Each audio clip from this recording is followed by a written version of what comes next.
America में immigration detention को लेकर एक ऐसा कोर्ट फैसला आया है जिसे समझना हर उस व्यक्ति के लिए जरूरी है जो अमेरिका के इमिग्रेशन सिस्टम को फॉलो करता है।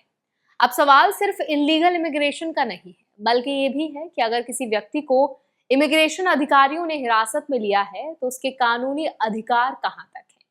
आज इस वीडियो में हम समझेंगे कोर्ट ने आखिर कौन सा नया नियम स्पष्ट किया है, 90 दिन वाला रूल क्या कहता है, किन लोगों पर इसका असर पड़ेगा, ट्रंप एडमिनिस्ट्रेशन की पॉलिसी को झटका क्यों माना जा रहा है और ऐसे मामलों में लोगों के कानूनी अधिकार क्या होते हैं। तो चलिए फिर जल्दी से वीडियो को शुरू करते हैं। हाय, मेरा नाम है वर्षा दुबे और आप मुझे देख रहे हैं एनबीटी टेक एड पर।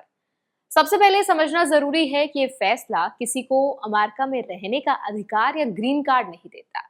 ये फैसला सिर्फ डिटेंशन यानी इमिग्रेशन हिरासत के दौरान मिलने वाले कानूनी अधिकारों से जुड़ा है। अमेरिका की 5th US circuit court of appeals ने कहा है कि अगर किसी व्यक्ति को इमिग्रेशन अधिकारियों ने हिरासत में रखा है तो उसे बिना किसी सुनवाई के अनिश्चित समय तक डिटेन नहीं किया जा सकता। कोर्ट ने साफ कहा है कि हिरासत शुरू होने के 90 दिनों के अंदर उस व्यक्ति को बॉन्ड हियरिंग का मौका मिलना चाहिए। इस हियरिंग में सरकार को सिर्फ ये कहना काफी नहीं होगा कि व्यक्ति हिरासत में रहे। सरकार को कोर्ट के सामने हर व्यक्ति के मामले में अलग अलग वजह बतानी होगी कि आखिर उसे बिना बॉन्ड के आगे भी डिटेंशन में क्यों रखा जाए। फैसले के अनुसार अगर सरकार किसी व्यक्ति को लगातार डिटेन रखना चाहती है तो उसे ये साबित करना होगा कि वो व्यक्ति समाज के लिए खतरा है, उसके फरार होने की आशंका है या फिर कोई और मजबूत कानूनी वजह मौजूद है। यानी अब सिर्फ हिरासत में रखना ही पर्याप्त नहीं होगा, बल्कि उसका कानूनी आधार भी बताना पड़ेगा। कोर्ट ने यहाँ एक इम्पॉर्टेंट फर्क भी बताया है। जिन लोगों ने हाल ही में अमेरिका मैक्सिको सीमा पार की है और जिनका मामला शुरुआती बॉर्डर प्रोसेसिंग से जुड़ा है, उनके नियम अलग हो सकते हैं। लेकिन ऐसे लोग जो कई वर्षों से यूएस में रह रहे थे, वही परिवार बना चुके थे और बाद में इमिग्रेशन कार्रवाई के दौरान डिटेन हुए, उनके मामले में अमेरिकी संविधान के तहत मिलने वाले ड्यू प्रोसेस राइट्स लागू होते हैं। इसका मतलब है कि उन्हें अपनी हिरासत को कोर्ट में चुनौती देने और अपनी बात रखने का मौका मिलना चाहिए।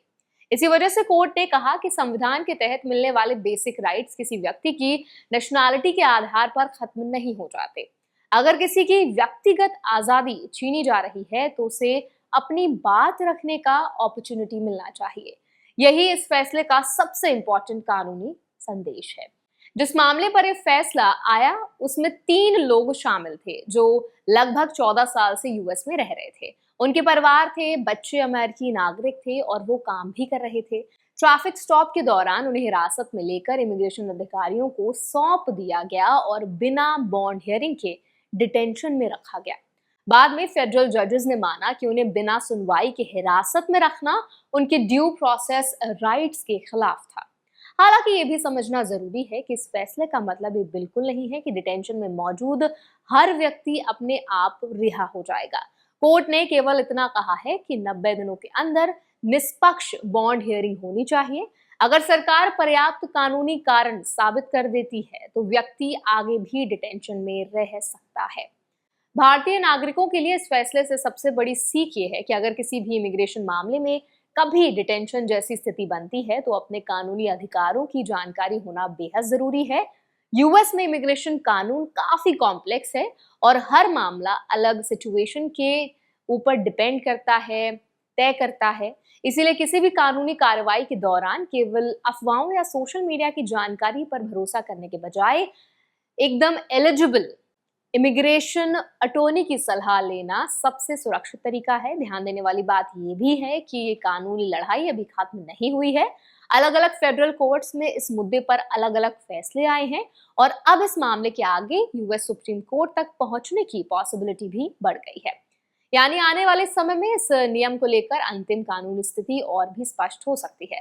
फिलहाल इतना जरूर तय हो गया है कि लंबी इमिग्रेशन डिटेंशन के मामलों में कोर्ट ने ये साफ मैसेज दिया है कि कानून लागू करते समय भी व्यक्ति के बुनियादी कानूनी अधिकारों को अनदेखी नहीं किया जा सकता। तो आई होप ये वीडियो आपके लिए हेल्पफुल रहा होगा। अगर ये वीडियो आपको पसंद आया हो तो उसको लाइक करें, शेयर करें। ऐसे और वीडियोस के लिए, अपडेट्स के लिए हमारे चैनल एनबीटी टेक एड को भी जरूर सब्सक्राइब करें।